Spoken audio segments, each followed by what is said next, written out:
Banda Kulabino pour le Bakubo Joko, la magazine d'actualité et générale. Boulou et Kemaga Gouverne Congo, Makasa Congo, Boko, la force du Congo, on a brave. Bakando, elle est fatigable, JB, Nazar, Statima, Person Makasi. Le président Lolo Ponabino, Boebako, Commission électorale nationale indépendante, Céline Moukousse, Babaki, résultat bureau par bureau pour Nabastricta. Il y a présidentiel, législatif national, législatif provincial, P.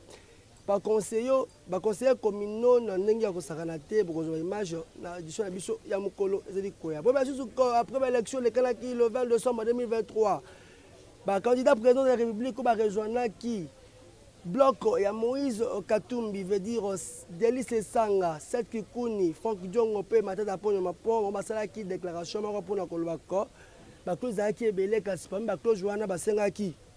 Mobilisation générale de la population pour assurer de force la liberté, la vote et aux Basprima qui ont le 20 décembre 2023 en faveur de candidat Bango, Moïse Katumbi P. Malgré que multiples irrégularités qui planifiées, qui sous-appellent, qui appellent la communauté internationale, différentes missions et observations électorales, encourager, défendre la vérité des urnes. Toutefois, je voulais savoir que la correspondance de Bisso Kuna na Lubumbashi, qui continue à Bisso réaction, il y a quelques électeurs Oyo après voter, on va s'appeler qui le déroulement et l'élection Olanda na micro. Je m'appelle Ursule Mouzama, je suis venue effectuer mon devoir civique. Je suis venue à 6h. À 6h, ils nous ont bien accueillis et ça s'est quand même bien passé, bien qu'il y avait des petites erreurs sur des machines, mais on a tout arrangé, ça s'est bien passé. On avait vraiment peur parce qu'il y avait des choses qui se disaient comme quoi il n'y aurait pas d'élection cette année, mais Dieu a quand même aidé, ça s'est bien passé et on a quand même voté et tout se passe bien.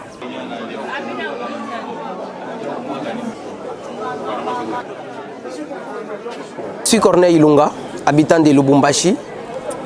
Je suis venu voter pour ma première fois. Pendant la période de campagne électorale, j'attendais vraiment ces beaux jours. Et je me suis réveillé tôt le matin. Je suis venu là où je m'étais enrôlé. Je suis passé directement à la machine. Ça n'a pas pris même 2 minutes. Et les votes, ça s'est bien passé. Et j'espère que j'ai donné ma voix à une personne qui va bien diriger ce pays. Je m'appelle Pelenge Bopé. Je suis arrivée à 7h. L'organisation est bien. On a vraiment aimé l'organisation des votes. Donc voilà. Monsan Kadia Tamboya, je suis avocat et aussi candidat à la législation nationale. Les choses se déroulent correctement. Quant à l'environnement électoral, tout le monde est en train de voter avec l'apaisement, il y a du calme, il y a la paix, il y a la solidarité, il y a la convergence, il n'y a pas de troubles. Donc la conscience populaire vers les enjeux électoraux commence à s'améliorer. Je m'appelle M. Joe Nsimba Cécile Mapassa Joe. Je suis venu voter, c'est la 2e fois que je vote, mais cette fois-ci c'est vraiment différent. C'est vraiment différent, c'est très smooth, très bien, sans problème. Ça s'est bien passé. Toujours on a chapitre d'élection au le 20 décembre, RDC, la diaspora, on va voter qui, kasi. Moi, la diaspora a réussi qui la micro-correspondance de Bruxelles. Tosenga depuis longtemps que pratique qui permettre la diaspora à s'exprimer. Et Salama. Donc il faut inscrire cet usage dans la tradition. Il faudra voir aussi l'avenir. À l'avenir, il faut que la diaspora Nabiso Azala n'a droit à la citoyenneté. Donc symboliquement, c'est un moment important. Parce qu'il ne faut pas voir le mal qu'il y a les lots, mais il faut voir plutôt le Congo qui se reconstruit. Et dans cette reconstruction, lobby kuna, il faudra diaspora. Oya ko kitana na biso azala na susciter que citoyenneté na ye ba roboto la ya. Toboli au respecter pesa pourquoi obtenir yomoko oya ko voter. Parce que je pense que les hommes politiques doivent prêcher par l'exemple. Donc les loyo ezali kaka te kotala mabe wana mais ezali kotala nini nga nazo lona pour l'avenir. Nazo lona pour l'avenir la citoyenneté, le devoir civique. Donc na ye ko assumer devoir nangai. On a été enrôlés. Batumingi ba décria qui exercice wana Mais j'ai vu qu'après, diaspora Yemoko a commencé à soutenir les candidats au Basala qui est enrôlé. Alors aujourd'hui, il ne s'agit pas de venir ici pour Nakoloba. Voilà, Nazali ko annoncer ko lobela tel ou tel, Moutona Moutasali choix, ça c'est vrai. Mais en tant que responsable politique, il faut pouvoir construire. Alors, Awa Ezali Kolona pour que diaspora dorénavant azalana droit ya vote. To senga kiango mbulo yoba autorisé ango. Alors, je crois qu'il faut assumer. Toujours double langage à diaspora. On a d'accord, on a eu un double langage à diaspora. Dans la période d'enrôlement, monsieur va tellement qui va boire, qui va tout bas s'enrôler. Entre autres, yo va attaquer qui yo parce qu'on est s'enrôler. Mais les lots bateau va attaquer qui yo, bango moko peut pas comme soutenir les candidats, bango tout va côté ba élection. Congolais, on dirait tout et le tout n'a pas ce maloba. On a un double langage à diaspora, mais bango tout le lot, bah côté ba élection la désordre. Dans mon pays, mon il y a vote, bah que belle bah il faut voter. On a qui ont voté. Et bateau peut pas ni banda, bango tout mon amour taponi kanaye, mais bah critiquer yo. Mais mingi peut pas critiquer inga baké na Congo pour na cause la candidat. Alors c'est là aussi l'irresponsabilité. Hypocrisie. Et puis mingi peut pas finginga, mingi peut pas balula mu Congo balobisanga lisute. Wana pe photo lo bango. Balobisanga pour s'enrôler. Mais il moko akela swabala. Akela cause des candidats députés la Kinshasa. Exactement. Azupe passeport kuna alors que a renoncé na nationalité ya Awate. Donc c'est ça aussi le problème. Aza congolais, aza belge, aza français. Congo na manœuvre.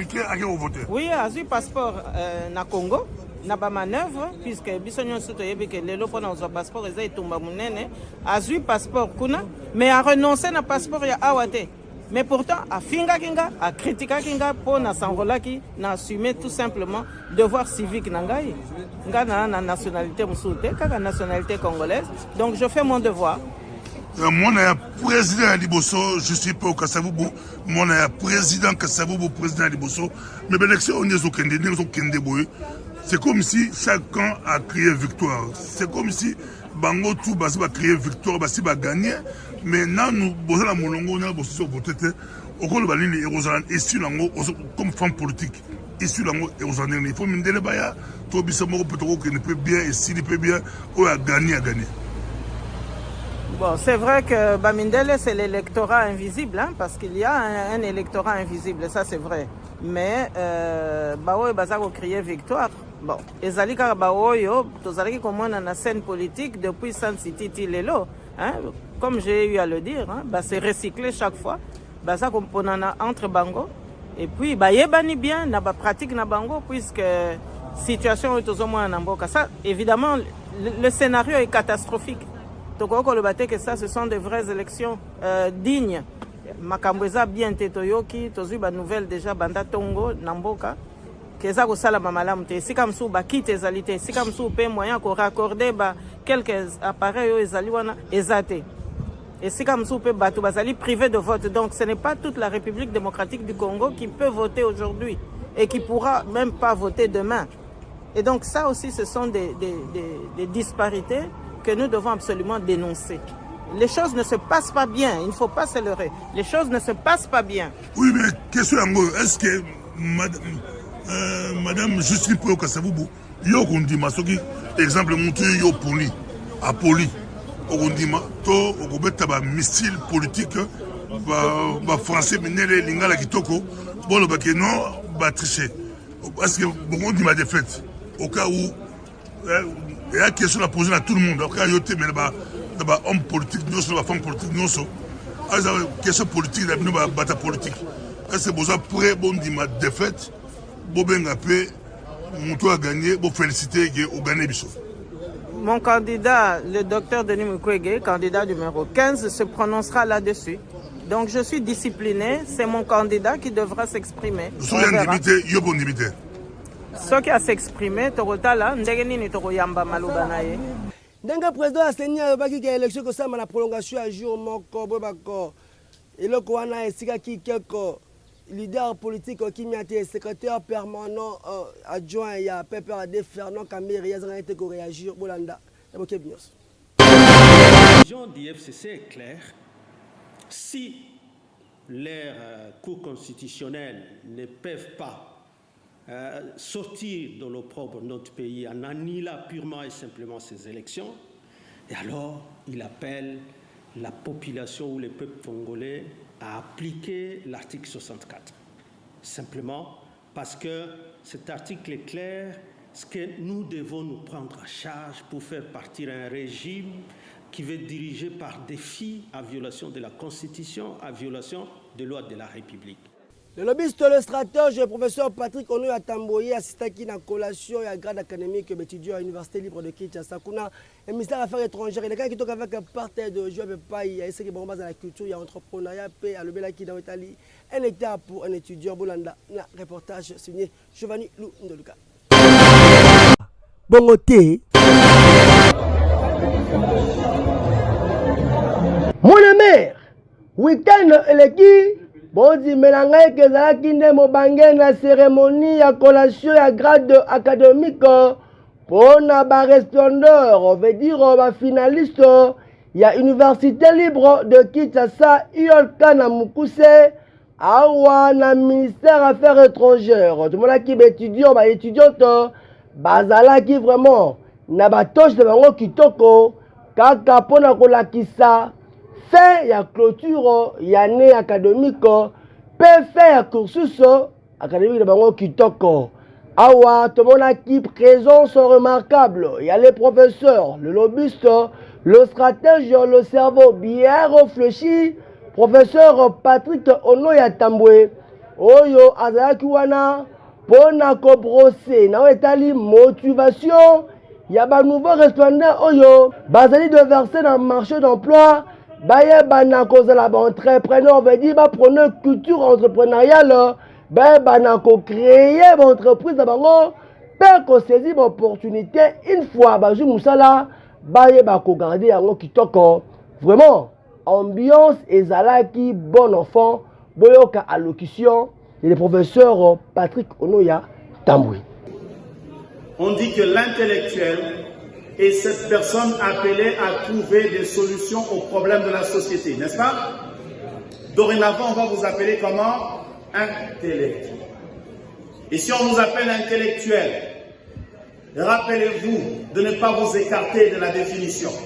Vous êtes des personnes qui avaient la responsabilité de trouver des solutions aux problèmes de la société. Yeah! Bwanda na bokia binyoso reportage o ba confrère sur TV5 basay bino ndenge kuna na Kisangani ba population kuna ba vivre na fleuve Congo za rastem article 15 kala ngangu kala technique débrouiller pour vivre Bwanda na bokia binyoso. En Swahili, Kisangani veut dire presque une île. Le gigantesque fleuve Congo est l'artère principale, le grand pourvoyeur de nourriture des marchés. Les vivres vendus ici proviennent des provinces en aval et de la rive gauche. Le fleuve nourrit Kisangani et c'est l'un des plus importants employeurs de la ville grâce à ses bateaux en bois, hors d'âge, les baleinières. Nous, on est des porteurs. Des dizaines de dockers s'affairent. Pour ces jeunes hommes, chaque cargaison portée rapporte de l'argent. On paye bien. C'est combien ça par exemple? C'est 500 francs. 500 francs par caisse. $1 pour 5 caisses de bouteilles. Et plus les produits sont lourds, plus leurs propriétaires payent cher. Tout est bon à charger vers les provinces reculées. Pour ces jeunes, c'est souvent la seule source d'emploi. À cause que nous n'avons pas de boulot, la raison pour laquelle nous sommes évités des problèmes là-bas au niveau de l'avenir pour ne pas être des poulounas et des voleurs. Et nous sommes venus transporter ici pour avoir un petit rien et la façon de vivre quand même. La chance ne sourit pas toujours. Dieu merci n'a pas été sollicité aujourd'hui et n'a rien gagné. Stéphane est le gérant du bateau Mapomboli depuis 2 ans. Son commerce est très rentable. La baleinière est le seul moyen de transport pour les personnes et les marchandises. Mon travail consiste à enregistrer les passagers. Et quand ils sont dans mon bateau, le Mapamboli, ils sont encadrés par des jeunes que je recrute pour chaque voyage. Ils sont 5, un mécanicien, un capitaine et 3 matelots. Par voyage, on gagne entre 2, 3 ou 4 000 $. Ça dépend du chargement. Pour lui, les jeunes peuvent obtenir ici un emploi stable et régulier. Dans le bateau, plus de 200 personnes s'entassent entre les sacs. Ils vont naviguer vers Issangui à 125 km, près de 8 heures de voyage. Emmanuel va travailler comme technicien pour les élections et il n'a pas d'autre option. Bon, c'est dangereux, mais comme il n'y a pas de routes favorables pour la moto, on n'a pas le choix, il faut qu'on fasse seulement ça sur la baleinière. Les baleinières sont connues pour chavirer facilement. Mais après les sueurs du départ, le Mapamboli retrouve le calme. Très bien. À 26 ans, cela fait 4 ans déjà que le capitaine a commencé dans le métier, son seul moyen de subsistance. Il n'y a pas vraiment d'autres emplois. Moi, j'ai un diplôme d'État. J'ai un statut de fonctionnaire normalement, mais ça ne paye pas encore. Donc je préfère ça pour vivre. Si je continue à faire ce boulot, c'est parce que ça paye bien. Je me suis marié grâce à ce travail. J'ai acheté une maison. On me paye bien, je vis bien.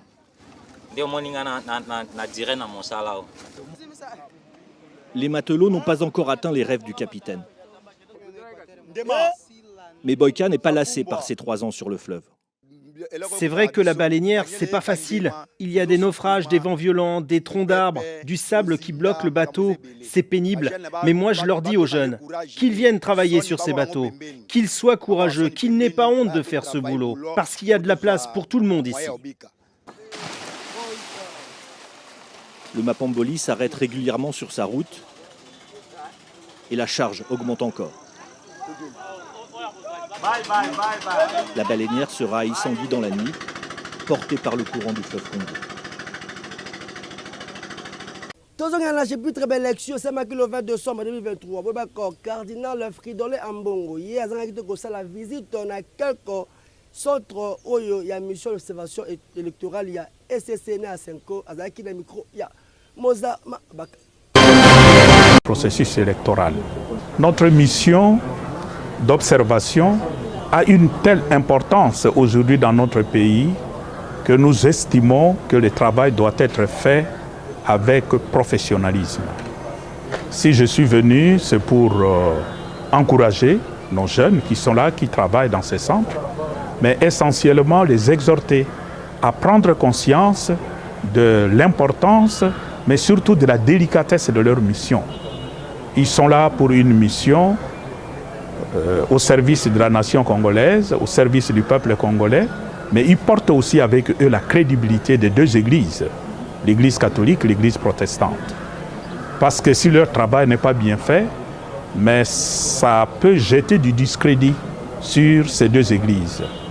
Voilà pourquoi nous les exhortons à faire leur travail en mettant de côté leurs émotions, leurs sentiments, leurs intérêts et travailler essentiellement par professionnalisme, de telle sorte que les données et la conclusion à laquelle l'observation arrivera puissent s'appuyer essentiellement sur des faits observés, des faits que nous pouvons prouver demain.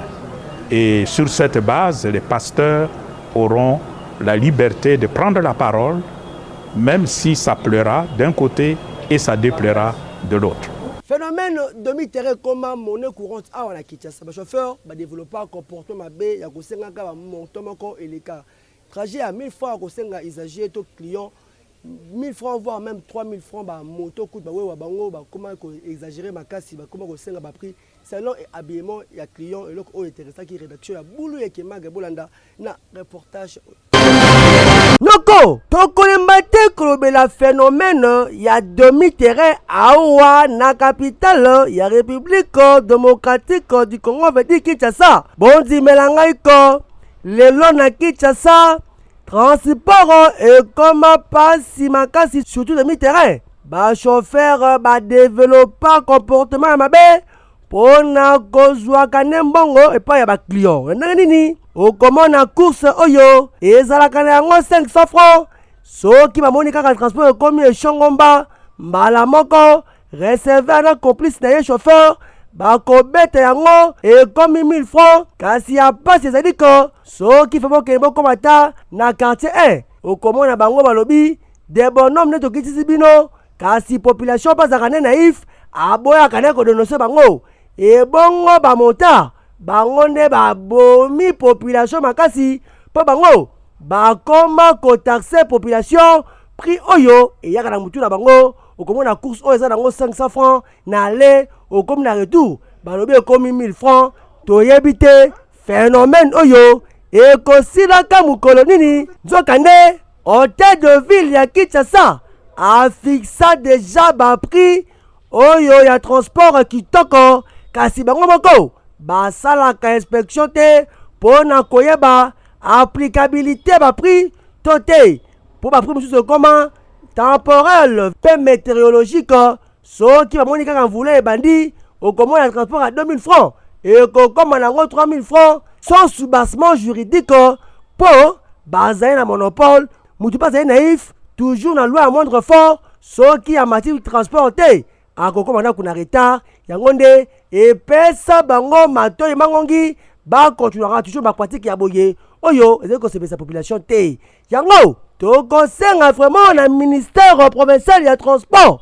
ekozala malamu kocreye commission moko ya inspection bayebanaka na koveye na baprix ya batransport oyo ezali kopenalize bapaisible citoyen mingi na oyo etali budget na bango journalière to ya semaine bakisa mpe ya mois mpo bongo ekozala bien makasi il faut bokangi barecalcitrant bokondane bango mpo baservir leson na bango bazali koya mpo transport mpo mutu nyonso azalaka na moyen ya déplacement ndenge moko te ya boye bokosilisa yango na bandako na bino ti bakosifle. Tokomi na moment ya bafete bobako président directeur général P directeur général ya magazine d'actualité général Boulou Ekemage Brave bakando waye azangaki te ko présenter ba jeune web ba bonne année na ba téléspectateurs na eno sur ba partenaire na ye ba collaborateur ba côté ko pesa ba confiance bolanda azalaki na micro ya Yemoko Paul Star Eshiba. Mbote na bino ba téléspectateurs nyonso ya Congo Kinshasa ya monde entier ya RDC Mobimba. Merci pour la confiance pour pesa ki biso na ne Mobimba oyo depuis création ya magazine Boulou Ekemage ba conseil na bino pesa biso pour l'avancement. Le petit enfant deviendra grand, tout petit poisson deviendra grand pourvu qu'on le prête vie. Déjà atmosphère, taux, environnement, ba pesa biso déjà vie, pour ba pesa biso crédit, on doit ça biso qui toko. Kasi ba fête yango e bandi tozali ko souhaiter karabino ba joyeux Noël ba téléspectateurs na biso nyonso o pesa biso confiance pe ba bonne année 2024, une année de prospérité, de gloire, paix, de bénédiction. Merci mingi ba partenaire na biso ba collaborateur na biso o pesa biso confiance to c'est bino ko 2024 bientôt là toujours ko ça une année na biso tozali makambo ebele to projeter tozali na conférence de presse pour expliquer pourquoi Boulou Ekemage est allé sur terrain, puis la chaîne d'habitude partenaire. Pour ça, la marche de santé, kaka, la 2024, Oyo, Tozingi Pete, Kobeta, Mat, Loisir, partenaire, vous avez déjà belé, bon sollicité, et qu'on a la vente aux enchères, tout qu'on dit, Oyo, tu préféré pour quand tu mets un bino match, pour n'avoir toujours qu'on renfermir, tout peu qu'on vende ces choses sur l'idéologie, nous, ça n'a bino, pour tout avoir toujours wana, qu'on sait la sala. Avec éthique, on a déontologie. Merci mingi na Postar et Shima. On a vraiment partenaire nanga pena direct.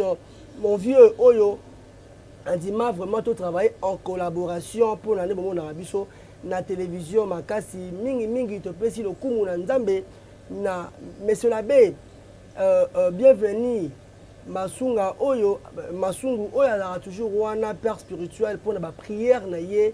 Nenge ya kosakana équipe technique prédation merci na bino parce que vous avez toujours assidu vous répondez qui le reportage on a continué na bino na terrain et puis vous gardez toujours confiance na ba partenaire en abisso merci mingi na bino noso na famille Kamba Mobimba na famille Mobimba RDC na bino makasi ba conseil na bino ba critique na bino ba continuer toujours comme ça la pour ça abisso bien pour na to avancer. Joyeux Noël, bonne année 2024 à vous tous, merci. On a rêvé comme un corps médical qui m'embangue na Kingabwa TP l'Institut supérieur médical royal kuna basé ko sa formation na nenga ko saranate na filière nyonso aux jamais de si bolanda na sport. esalamaki na ambiance moko ya kosakana te eyindaki mabe na Institut supérieur de technique médicale royale esika wapi baétudiant bayaki pour la défense ya ba TFC na bango veut dire ba travail ya fin de cycle mokolo ya mercredi 30 novembre avec un pacte de pédologie liboso ya ba membre ya jury ba membre ya famille pe auditoire mobimba ba étudiant na ba étudiant ba se defandaki malamu moko na moko liboso ya travail na ye pe na ba faculté respective na bango lokola technique de laboratoire sciences infirmières option hospitalière pe sage-femme accoucheuse yokelanga nanu eloko oyo. Monsieur le Président, en réalisant cette étude, nous nous sommes posé la question de savoir les infirmiers des centres primaires enfants de Barthélémy ont-ils un niveau de connaissance? Natour Naye, secrétaire général académique, Dr Patrick Bolokomai, président ya jury à Talisaki Boye. Aujourd'hui, quand nous voyons des étudiants que nous avons pris qui venaient des humanités et qui ont, avec notre direction, accompli ce qu'ils ont accompli, c'est vraiment un sentiment de satisfaction. Ils ont eu à défendre leur titre aujourd'hui et nous pensons que nous avons atteint notre objectif. Et nous demandons également à ces étudiants qui sont en deuxième graduat, mais qui sont en premier graduat, de faire un effort pour, une fois de plus, nous faire ce plaisir que leurs aînés nous ont rendu. L'Institut supérieur des techniques médicales royales, par rapport à la qualité, il n'y a pas match. Vous voyez le corps professoral tout simplement, qui n'hésite pas, qu'il vient, la qualité, elle est la meilleure, je pourrais dire. Kinshasa, papa, maman, moboti.